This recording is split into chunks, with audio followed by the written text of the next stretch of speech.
Generally yields back. I'll now go to Ms. Miller-Meeks from Iowa for 5 minutes. Thank you very much. And I would just say, Ms. Giannetti, that fascinating comment. The reason why it affects now, not in the future, is capital investment in an industry. If an industry knows it's being shut down, the intensive capital investment that is needed will not be put in place. I come from a state of Iowa. I also happen to be the vice chair of the Conservative Climate Caucus.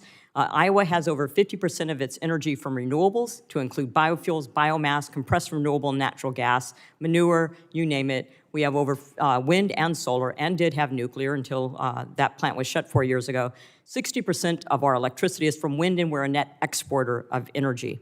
We can both have a cleaner, healthier planet and climate, as well as grow our economy and have affordable, reliable, secure, and abundant energy. The greatest sense of environmental injustice to me is not allowing poor people or disadvantaged communities to be able to heat their homes because we make electricity unaffordable. In fact, more than 5 million people die every year due to exposure to excessively hot or cold temperatures. This is globally. Heat death is responsible for 1% of global fatalities, around 600,000, but cold kills 8 times as many people, 4.5 million annually.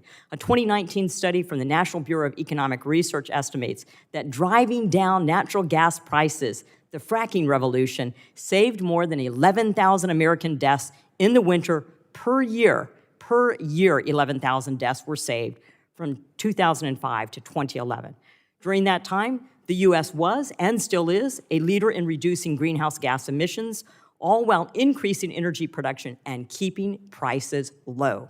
Since 2005, the U.S. has reduced net greenhouse gas emissions by 17%, all while primary energy production in this country increased by 48%. And the use of natural gas played an irreplaceable role in this fact.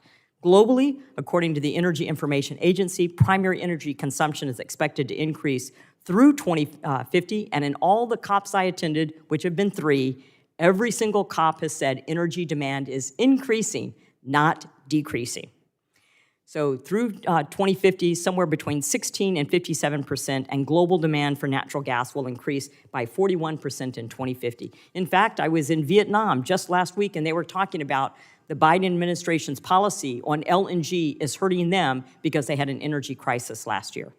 Further, a study from the National Energy Technology Laboratory found in 2019 that U.S. LNG often produced fewer greenhouse gas emissions than other types of coal or gas used around the world, which means that U.S. LNG exports could actually be beneficial for climate change if the U.S. replaced those of other fossil fuels. And I've had this conversation with Special Presidential Envoy on Climate, John Kerry. We're not studying the greenhouse gas emissions or the life cycle carbon analysis of other types of renewable energy, such as wind or solar. With all of us think that it should be done, and I'm sure those children in the Congo having to dig out rare earth minerals out of the earth in the Congo think that it would be environmental justice for them to not have to do that to create solar panels and wind turbines. So, Mr. McCowan or Mr. Rice, if the U.S. limits our LNG exports, will that result in lowering the use of LNG globally, or will it only result in more LNG exports from our adversaries, like Russia, China, or other countries that have dirtier oil and natural gas? It will result in the usage of LNG from dirtier fuel sources, and if you look at the IEA or any other forecast, natural gas usage is going to climb out through 2050, not decrease. So it will do nothing. I agree, the energy demand is going to grow. And to put this in perspective, because we're talking about how big and how much LNG does the world need, we've heard a couple Congress people talk about this today. If you care about lowering global emissions and replacing foreign coal, the biggest source of emissions, it would require 170 BCF a day of incremental natural gas, LNG. If you care about eliminating energy poverty, which you cited, and replacing the 120 BCF a day of biomass that is used as a primary energy source, that's another 120 BCF a day. The world needs 300 BCF a day more natural gas, and both of those things would be decarbonizing because it would be lower emissions than coal, and replacing biomass is also going to have a decarbonizing impact as well. Massive opportunity. Thank you for that. And I'm agnostic of the energy source. I think we should be talking about lowering emissions and how we do that and have create a better environment rather than talking about the energy source that we want to eliminate. And what, for any of the panel, what benefits do U.S. LNG exports provide to our allies and those who are supportive of us?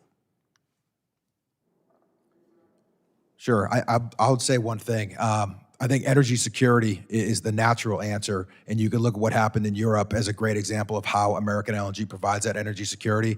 But the other lesson that we learned in 2022 is that without energy security, you cannot transition. So if you care about climate and making progress on that front, energy security is the foundation of making that happen, and American energy is the foundation of that security. Mr. Corbier?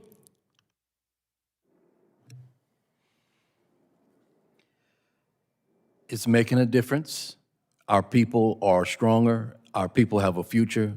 And by expanding LNG and making this industry as strong as it can be, America, Louisiana, Texas, and all states in between benefit. Thank you so much. My time's expired. I apologize, Mr. McGowan. Thank you for indulging me, Mr. Chair. Young lady, time